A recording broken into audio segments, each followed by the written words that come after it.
Wesh l'équipe, j'espère que vous allez bien. On se retrouve du coup pour la vidéo pronostic de Crown Jewel. Évidemment, la vidéo du mois, évidemment.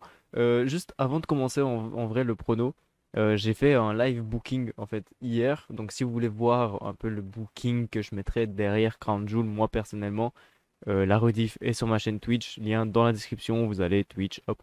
Vous regardez du coup le dernier stream et au moins vous pouvez du coup regarder mon booking en gros parfait pour Crown Jewel. Enfin, en tout cas, pas spécialement mon parfait genre, mais le booking que je vois à peu près arriver lors de Crown Jewel. Bref, sur ce, on va passer ici à rien à voir avec le booking, mais juste les pronos. Je donne un peu les pronos aussi du côté de mon booking, mais au moins ici, on discute un petit peu des matchs, de ce qui s'est passé, etc.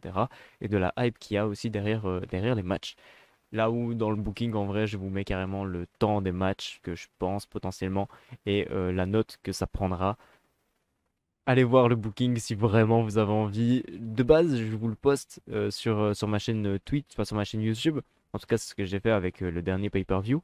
Mais cette fois-ci, bah, je ne l'ai pas fait parce que j'ai pas eu le temps. En fait, je l'ai seulement fait hier. Donc, si je vous le montre, que je le poste, que je poste cette vidéo, ça fait un peu trop de vidéos de Crown Jewel ou en tout cas du pay-per-view en question. Donc, je préfère pas vous le poster. En tout cas, peut-être pas cette fois-ci. La prochaine fois, peut-être pour les Survivor Series, peut-être que je vous posterai du coup le booking un peu plus tôt. Enfin, je le ferai en live un peu plus tôt et donc je vous le posterai sur YouTube. Peu importe, on commence directement avec le premier match. Je les ai rangés en fonction de moi, à quel moment je pense qu'ils vont arriver en tout cas dans le show. Donc aussi référence à mon booking, comme ça vous le savez aussi.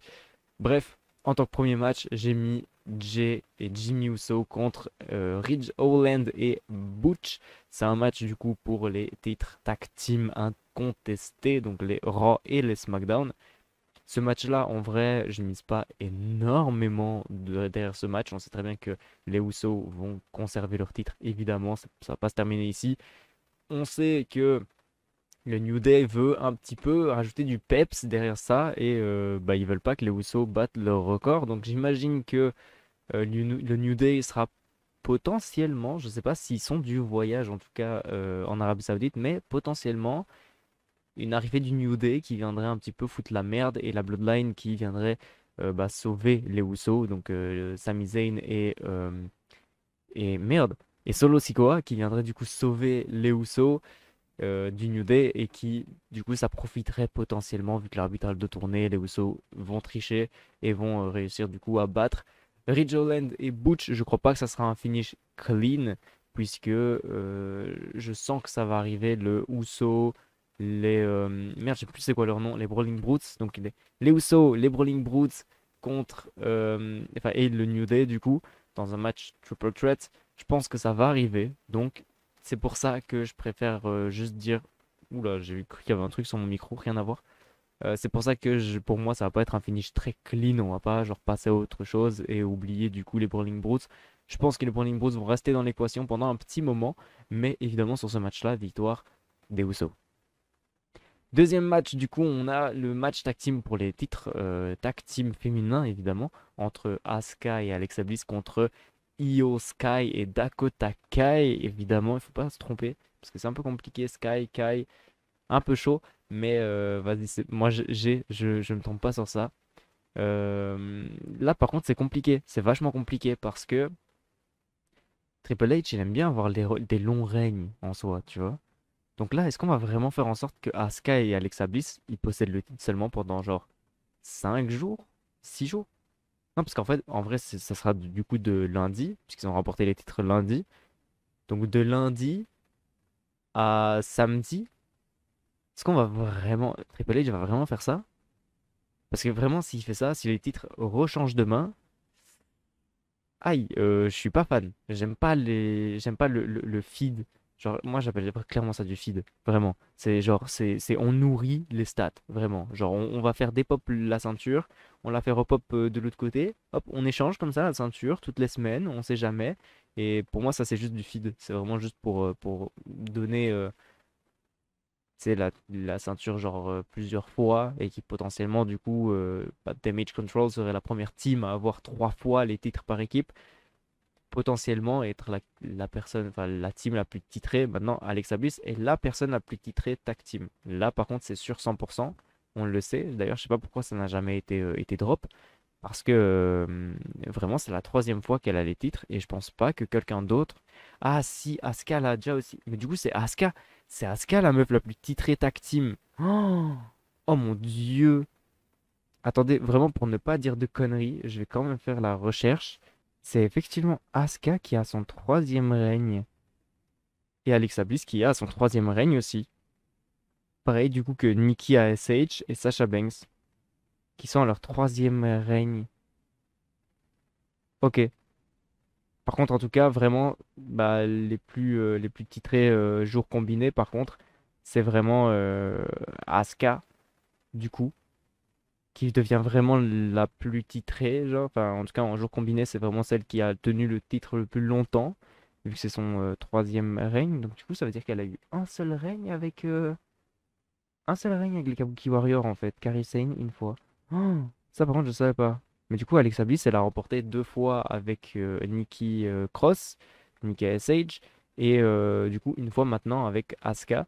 Donc, c'est vraiment les deux meufs les plus titrées en soi, à égalité du coup avec Sasha Banks et Nikki SH. D'ailleurs, je sais pas comment ça se fait.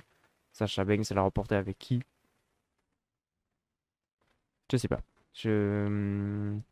Ah, mais avec Naomi, mais oui, putain, oui, rien à voir. Ah oui, putain, waouh! Ah oui, compliqué ça du coup. Et Nikki Sage avec Rhea Ripley? C'est pour ça?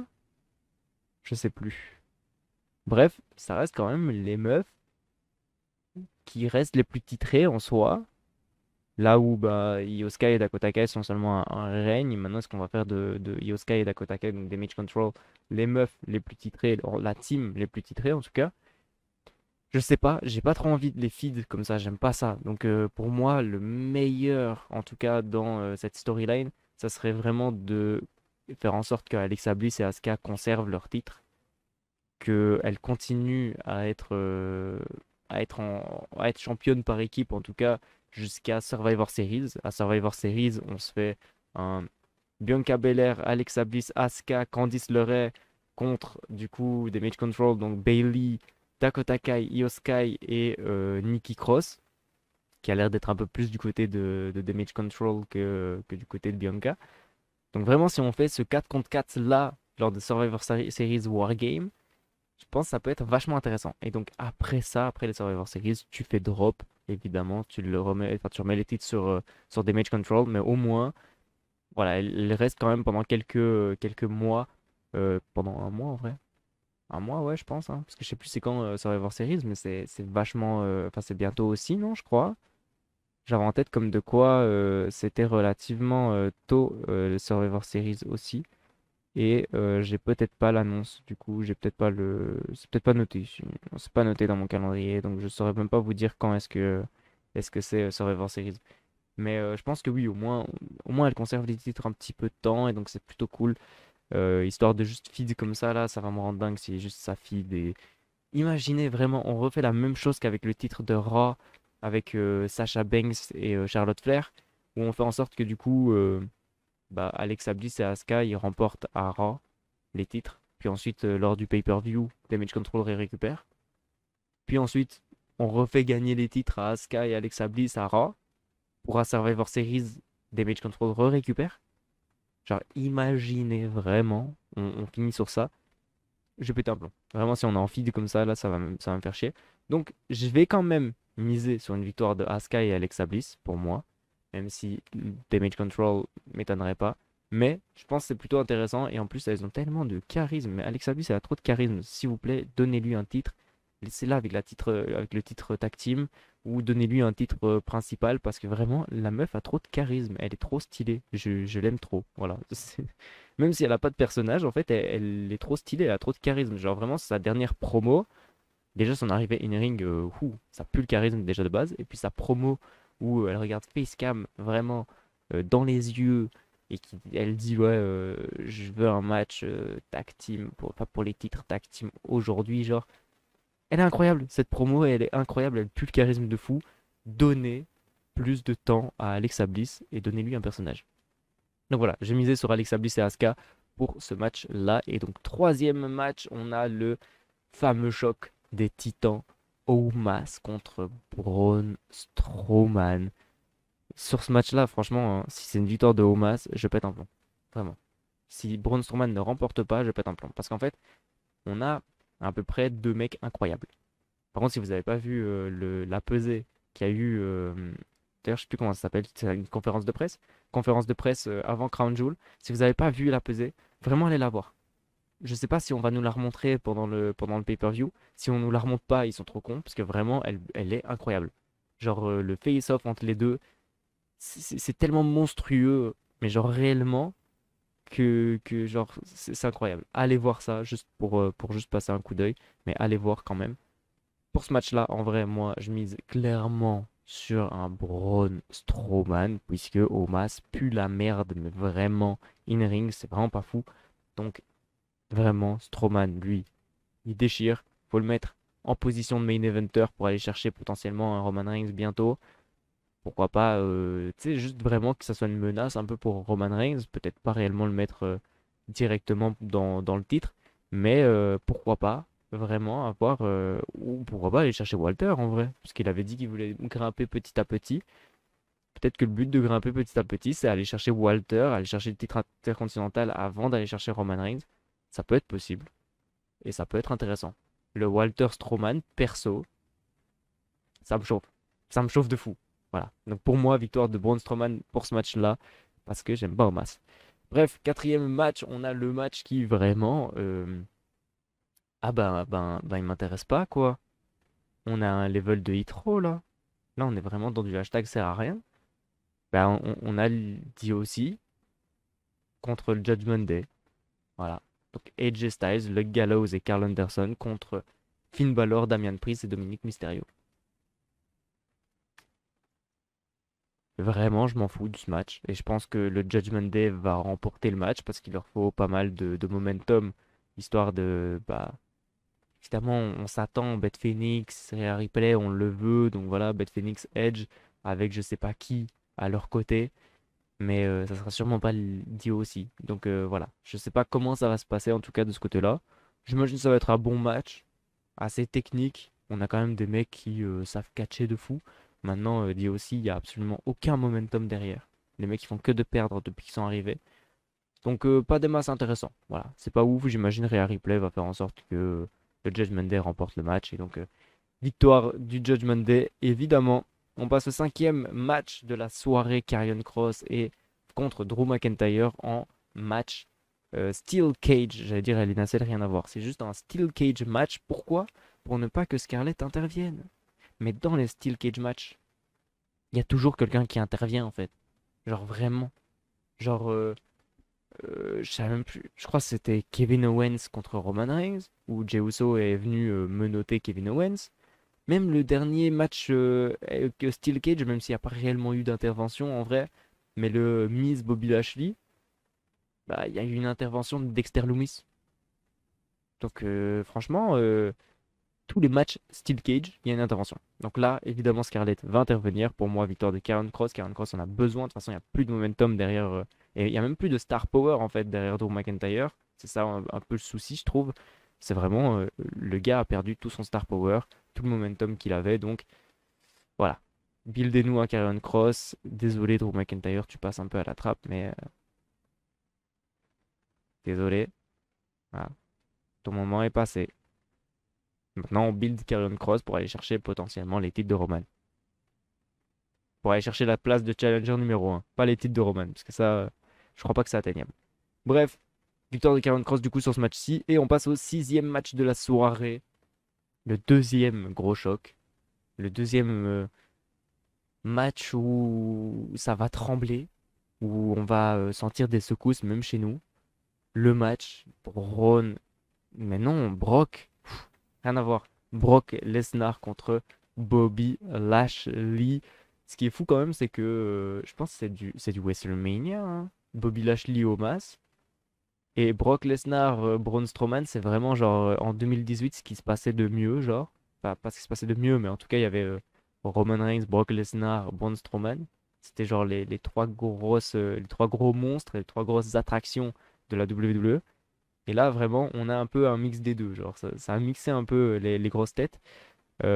Franchement, pour ce match-ci, Bobby Lashley, franchement, on s'en bat un peu les couilles, hein. On va pas se mentir, on s'en fout un peu. Je pense que faire gagner Brock Lesnar est plus intéressant. Puisque Brock Lesnar, c'est quand même.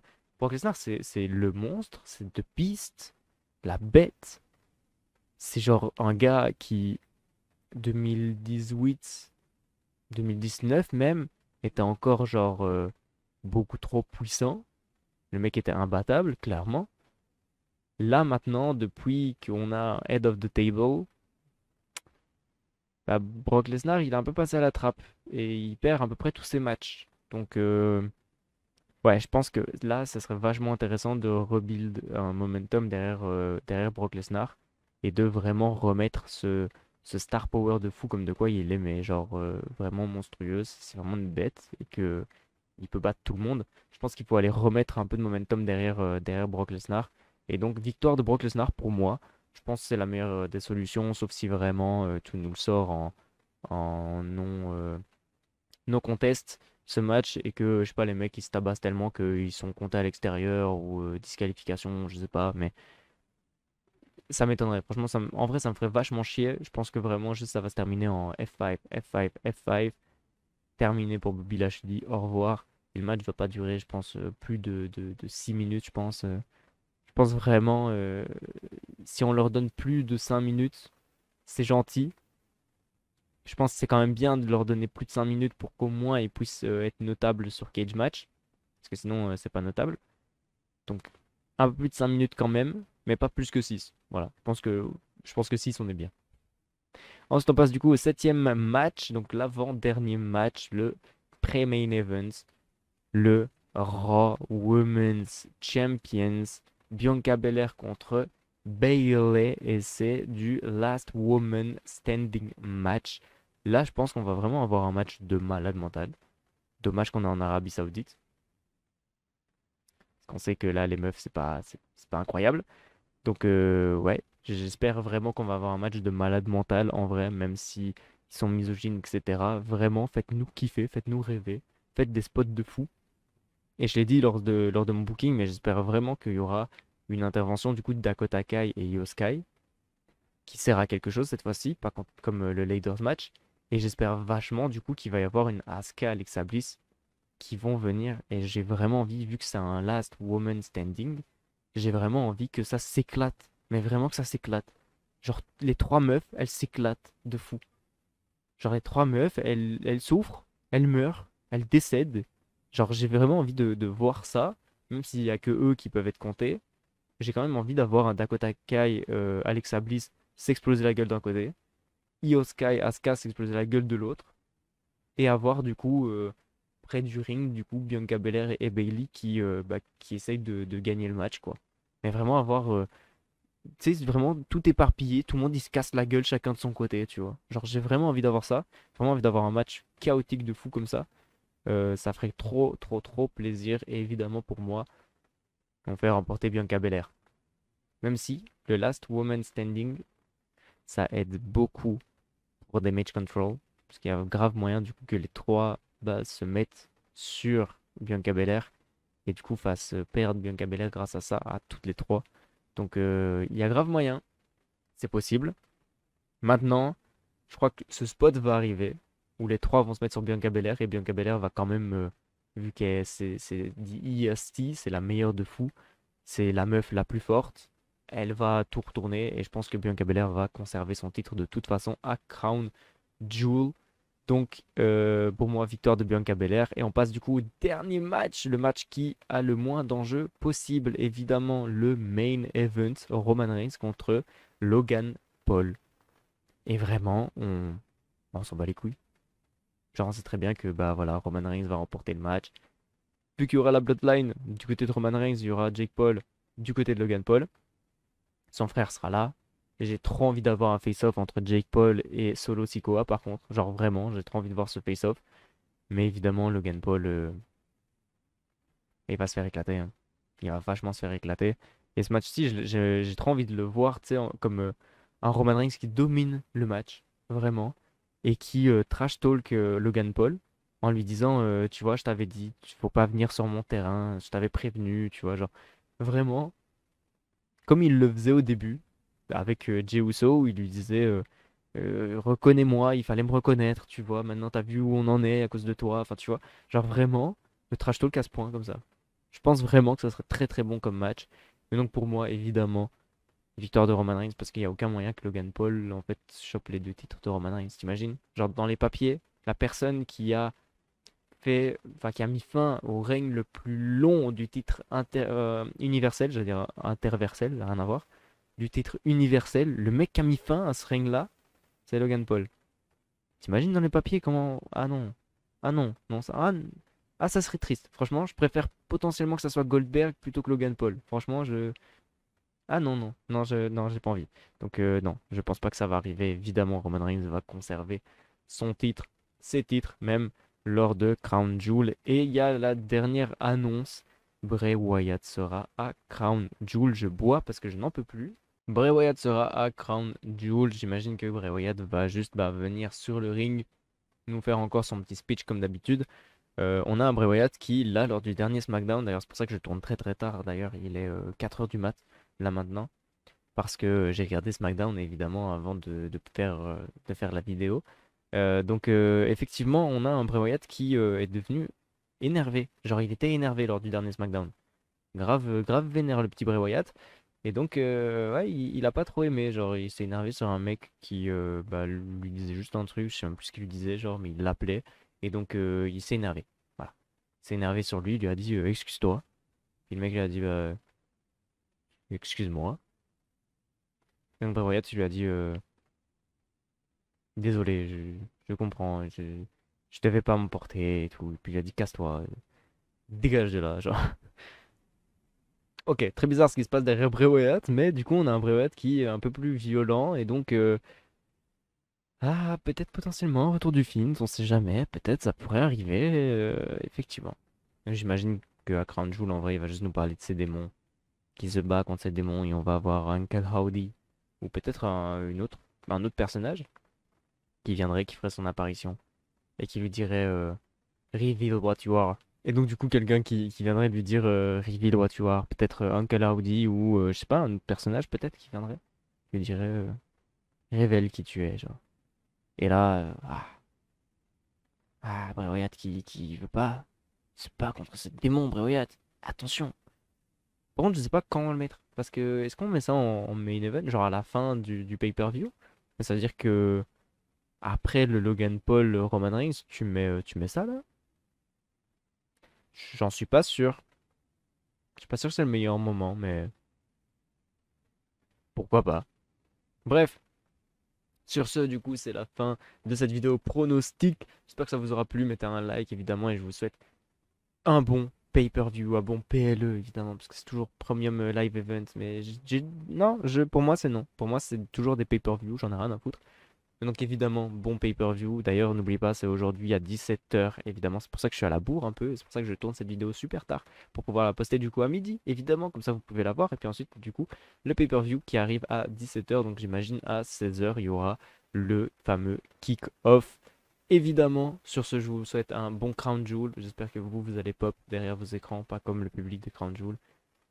Et j'espère que le show il va rester fort et que je vais pas me manger une clean. Bref, sur ce, ciao.